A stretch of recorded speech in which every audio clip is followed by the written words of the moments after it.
आध्यात्म, दर्शन, चिंतन धारा, विद्या या संस्कृति की परंपरागत विरासत। आध्यात्म दर्शन यानी जीवन का शाश्वत सत्य। मानव जीवन से जुड़े शाश्वत सत्यों को जानिए और समझिए उपासक डॉक्टर सोहन राज तातेड़ से हमारे खास कार्यक्रम आत्मविज्ञान में। आत्मविज्ञान यानी सही दृष्टि, सही सोच। भाई और बहनों, मातृशक्ति को नमन। स्टूडियो में आपका हार्दिक स्वागत है। अभिनंदन है, सत्कार। आत्मविज्ञान साइंस ऑफ द सोल कार्यक्रम के अंतर्गत हम आपको सही दृष्टि, सही सोच, राइट विजन, राइट थिंकिंग के तहत आपकी जो नकारात्मक सोच है, जो आप गलत चिंतन करते हैं, जो आप नेगेटिव थिंकिंग करते हैं, उसको हम पॉजिटिव बनाते हैं। कैसे पॉजिटिव बनाते हैं? हम आपको सूत्र देते हैं, थिंक पॉजिटिव। तो जो ही आपने पॉजिटिव सोचना चालू किया तो बी पॉजिटिव, आप पॉजिटिव हो जाते हो। तो इसलिए think positive, do positive. Positive जो है हम करने की बात कहते हैं, उससे आप पॉजिटिव हो जाते हो। ये सारा कार्य हम अलग अलग एपिसोड, अलग अलग विचार, अलग अलग चिंतन से करते हैं। तो आज हमारा बहुत ही सुंदर विषय है इच्छा परिमाण। भाई और बहनों, क्या आपने कभी सोचा है कि दुख का कारण क्या है? दुख का कारण इच्छा है, कामना है, लालसा है, तृष्णा है।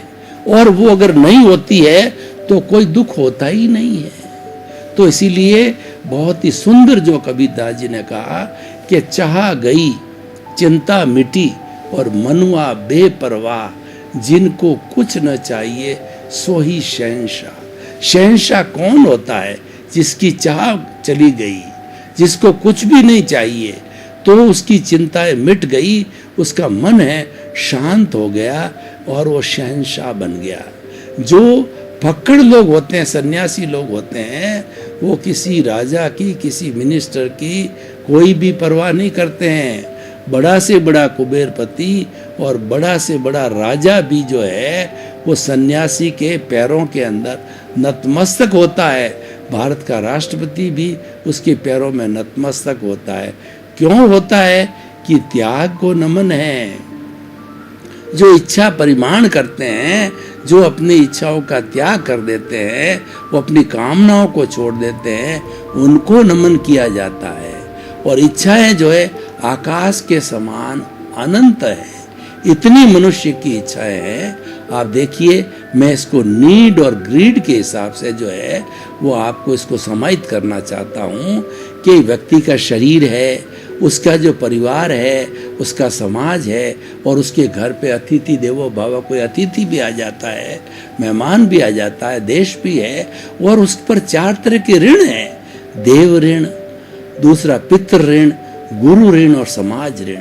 इन सब ऋण को उतारने के लिए तन की सेवा, मन की सेवा, धन की सेवा, यानी उसको जो है कुछ न कुछ जो है अपने पास रखना होता है, जब जाकर के ये कर्जा उतरता है। तो आदमी को जो नीड और ग्रीड की बात बताता हूँ कि हमारा रोटी, कपड़ा, मकान, शिक्षा, चिकित्सा जो है ये मूलभूत आवश्यकता हमारी नीड है, और ये जायज़ है, ये हमें पूर्ति करनी चाहिए। इसकी पूर्ति किए बिना हमारा जीवन, जो बाह्य जगत है, हमारा जो भौतिक जगत है, वो सुखी नहीं हो सकता। हमारे परिवार का भौतिक जगत भी सुखी नहीं हो सकता है। तो वो तो जरूरी है, इसीलिए वो नीड है।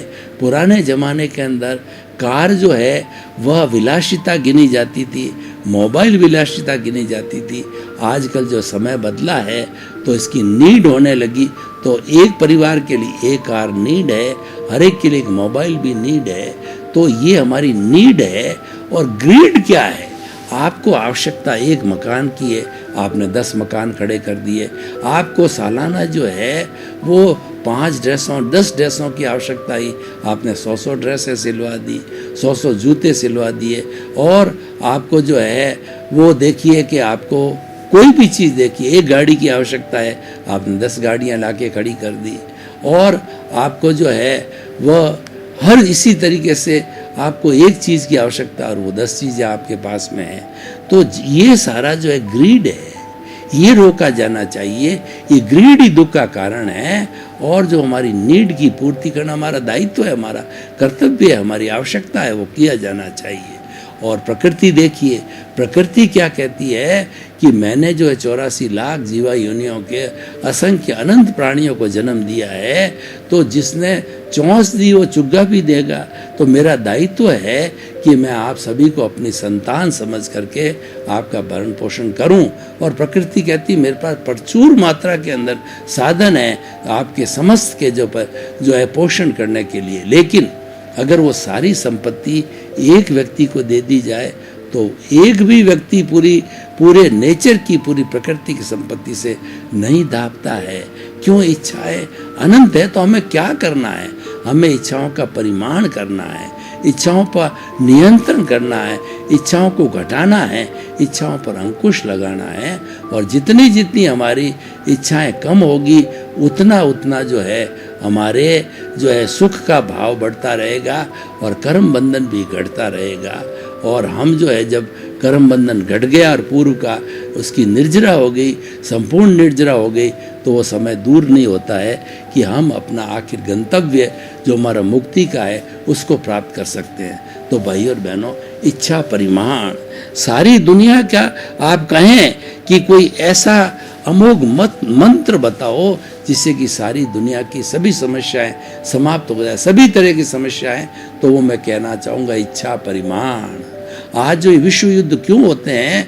क्योंकि किसी न किसी जो बलवान राष्ट्र है उसके राष्ट्र के जो है वो अध्यक्ष के दिमाग में आती है कि जो है मुझे दुनिया का नंबर 1 राष्ट्र बनना है, सबसे बड़ी पावर बननी है, सबसे बड़ा धनाढ्य बनना है।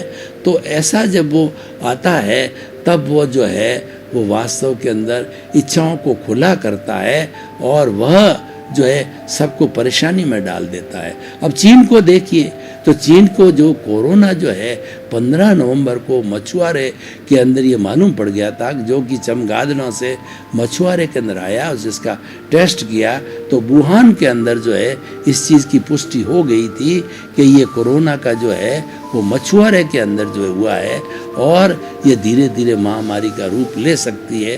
तो इस कमज़ोरी को बड़ा बनने को और अपनी कंपटीशन की जो ताकतें थी उनको जो है वो उनको जो नीचा दिखाने के लिए, समाप्त करने के लिए चीन ने जो है WHO से सांठगांठ करके और 15 नवंबर से 30 दिसंबर के बीच के अंदर लाखों लोग अपने जिनको कि इफेक्टेड थे कोरोना से, उन्होंने UK, USA, यूरोप के सभी देशों में भेज दिए।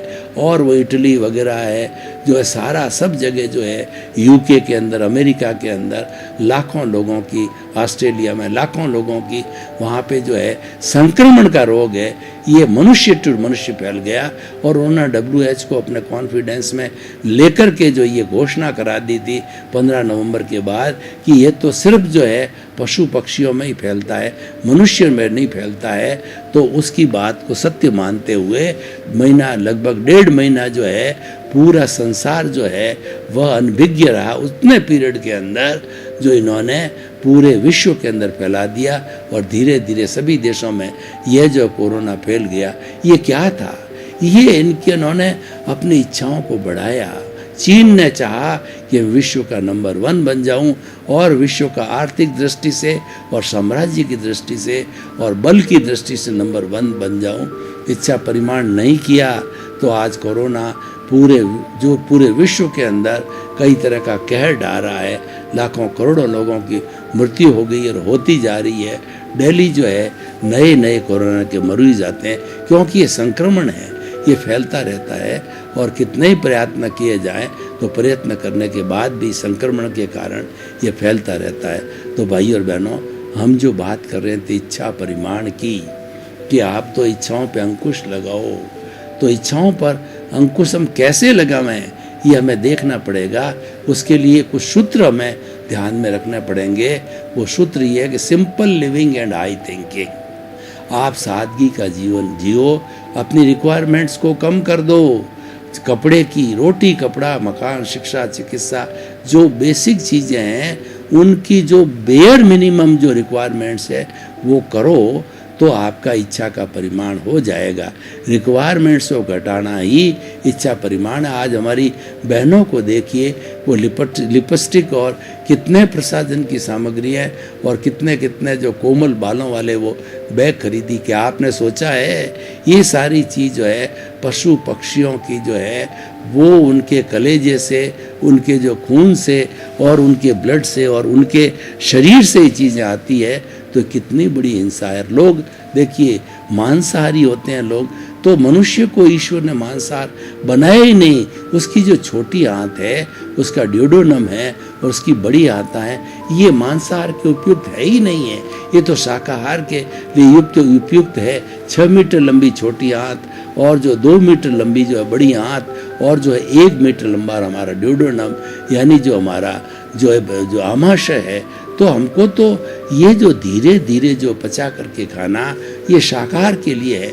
और जो वाइल्ड एनिमल होती है, उनकी टोटली जो है 2-3 इंच की लंबी जो है आंत होती है, 4 फुट की होती है।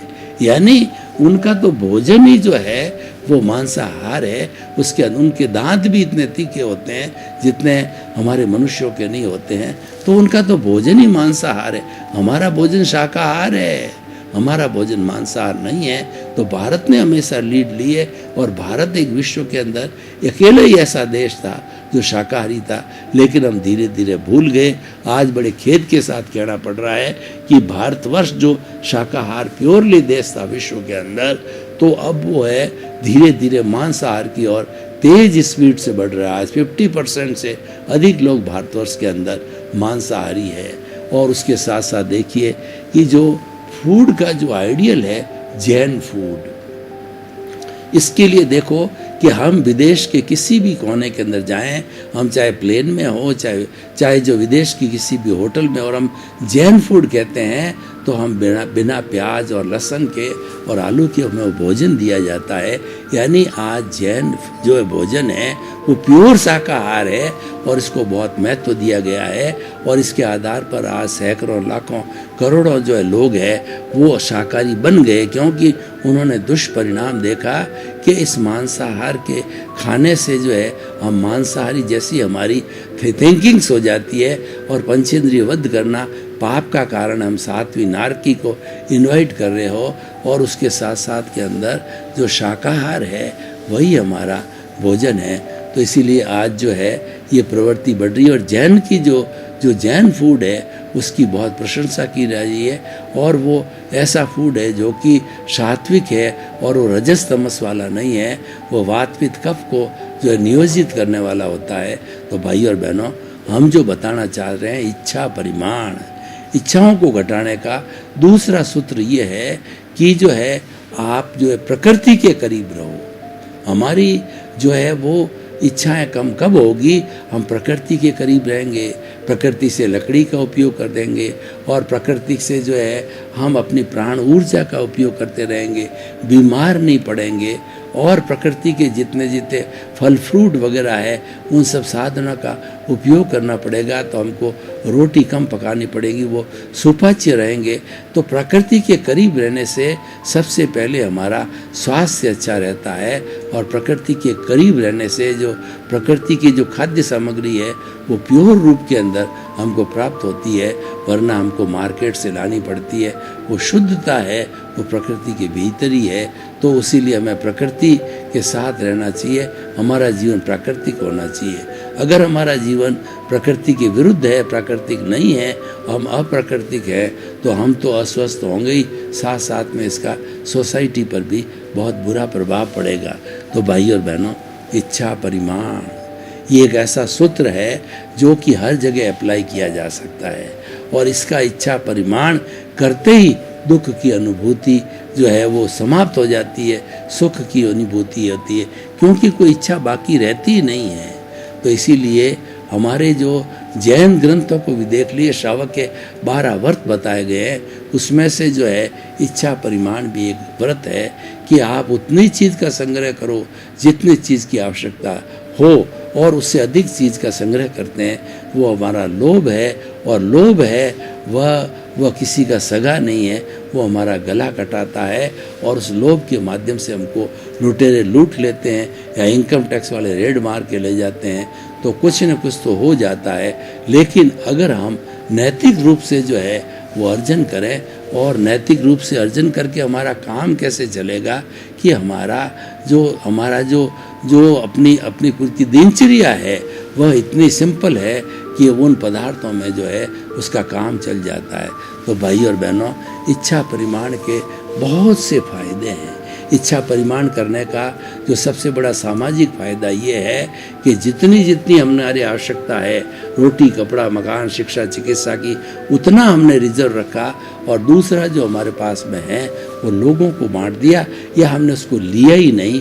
तो न लेने के कारण जो आप देखिए कि जो हमारा समाज के दूसरे लोग हैं, उन लोगों को वो चीज़ मिलती है, वो मुहैया होती है, और वो लोग प्रसन्न होते हैं। इसीलिए मैं परस्परोग्रो जीवानाम, हमारी ये जो धारणा इच्छा परिमाण है, हमको क्या निष्पत्ति देती है?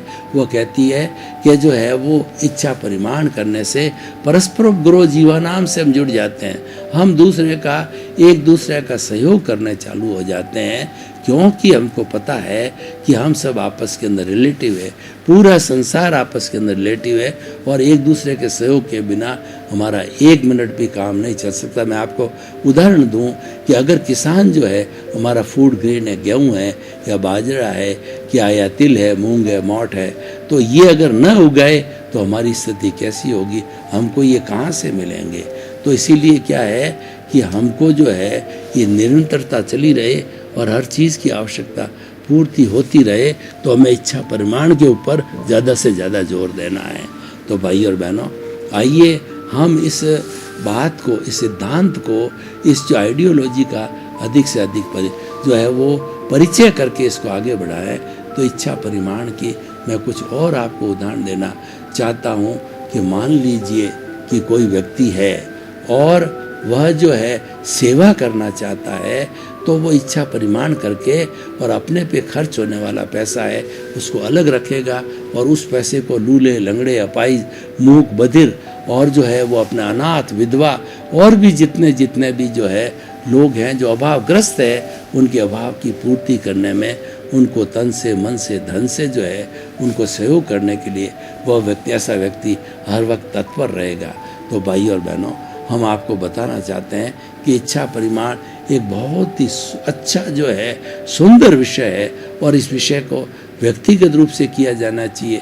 समाज के स्तर पर भी इस चीज़ को, इच्छा परिमाण को लागू करना चाहिए, देश के स्तर पर लागू करना चाहिए और विश्व के स्तर पर लागू करना चाहिए। और जब आप जो इसकी जो इच्छा परिमाण की आप बात करने बैठ जाओगे और आपके जहन के अंदर ये चीज़ भी उतर जाएगी कि मुझे आवश्यकता से अतिरिक्त किसी चीज़ का संग्रह नहीं करूँगा, यानी यहाँ पर अपरिग्रह की भावना की बात आती है।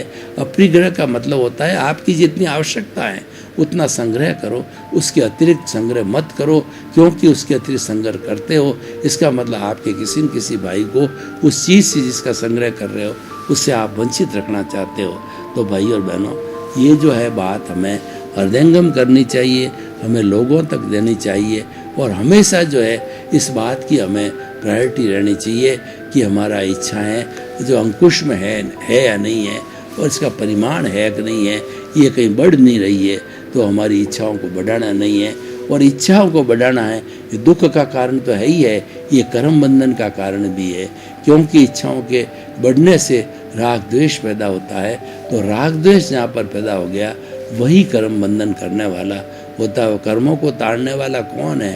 कर्मों को ताड़ने वाला जो है वो जो है ये तृष्णा ही है, ये इच्छाएं ही हैं जो कि कर्म को ताड़ना है। अच्छा, अतः भाई और बहनों, हम जो है वो आज के इस इच्छा परिमाण के एपिसोड को कुछ उदाहरणों के द्वारा प्रेरित करना चाहते हैं आपको कि मान लीजिए किसी व्यक्ति के जो है 10,000 रुपये की सैलरी मिल रही है, तो इच्छा परिमाण करता है और वो पैसे जो है कुछ 1,000 रुपया सेविंग जो करनी होती है बच्चों की, उसको रोक के 9,000 रुपया अपनी श्रीमती को दे देती है।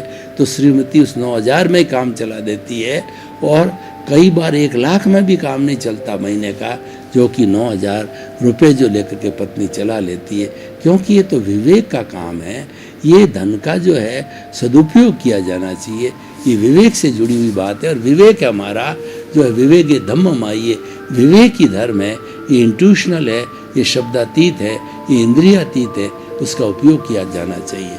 तो भाई और बहनों, हम जो है आज इस एपिसोड को जो है ओपन टू द ऑडियंस करते हैं, तो लोगों के सुझाव और जो है लोगों के सुझाव और लोगों के जो है किस तरीके से ये हमारा रिलेवेंट है, इसकी क्या उपयोगिता है, इस सब को समझने के लिए हम लोगों की बात सुनते हैं, तो हमको बड़ा आह्लाद की अनुभूति होती है कि हमने अगर मान लो इच्छा को परिमाण किया, तो उसके साथ ही हमारा जो कुछ भी बचता है हम लोगों में आराम से सेवा भावना के अंदर बांट सकते हैं, और वही मानव जीवन का सार है।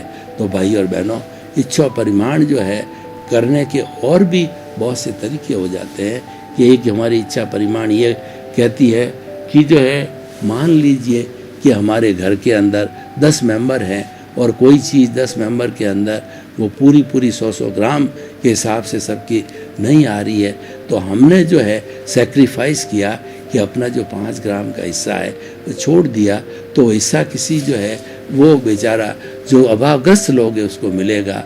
आप जो है मोहम्मदन लोगों को देखो कि वहाँ तो ऑलरेडी गीता में कहा गया खैरात बांटने वाली बात होती है, यानी जो अभावग्रस्त लोग हैं उनको 2-2.5% अपनी आत्मा का होता है, वो अपनी अपनी खुद की आमदनी का होता है, वो सब है वैरागी लोगों को बांट दिया जाता है, क्योंकि इच्छा परिमाण है। इच्छा परिमाण का एक बहुत सुंदर उदाहरण मैं आपके सामने प्रस्तुत करना चाहता हूँ कि बिल गेट्स जो अभी वर्तमान के अंदर अमेरिका में हैं, वो विश्व के सबसे धनाढ्य व्यक्ति है, और उनके जो है वो धनाढ्य व्यक्ति उनको उनकी इतनी बड़ी इनकम है कि वो 1 या 2% अपने इच्छा परिमाण करते हुए अपने के लिए रखते हुए शेष जो है 97-98% वो जो चैरिटेबल ट्रस्ट उनके बने हुए हैं उसके अंदर डाल देते हैं। उससे जो है लूले लंगड़े अपाइज मूक बधिर अनाथ और विधवा जैसे जो है वो इन लोगों का उपयोग होता है, और वो इनसे लाभान्वित होते हैं। तो भाई और बहनों, इच्छा परिमाण की हम बात कहते हैं तो हमें हमेशा ध्यान रखना चाहिए कि चैरिटी बिगिंस फ्रॉम होम। हम किसी से बात करें तो पहले आप इच्छा का परिमाण करके आगे बढ़ो, क्योंकि जो व्यक्ति जो है इच्छा का परिमाण करता है वो हमेशा सबसे बड़ा लाभ उसको ये मिलता है, उसको सुख की अनुभूति होती है, वो दुख में से भी सुख निकाल देता है और उसको शाश्वत सुख मिलता है, कभी भी दुख की प्राप्ति नहीं होती है। भाई और बहनों, आपका बहुत बहुत धन्यवाद। आप हमारा आत्मविज्ञान कार्यक्रम बराबर देख रहे हो, देखते रहिए। आप आत्मविज्ञान कार्यक्रम की आत्मा हो और आत्मविज्ञान कार्यक्रम को आप बराबर आगे बढ़ा रहे हो, और आपकी कोई भी जिज्ञासा हो तो हमारा पर्दे के पीछे लिखा हुआ ईमेल, हमारी वेबसाइट और हमारा जो मोबाइल ऐप है उस पर अपनी जिज्ञासा को डाल सकते हैं, और आपकी जिज्ञासा हमको मिलेगी तो हम समाधान देंगे, और हमारा जो नया एपिसोड भी आपकी जिज्ञासा के अनुरूप ही हम लेने की कोशिश करेंगे।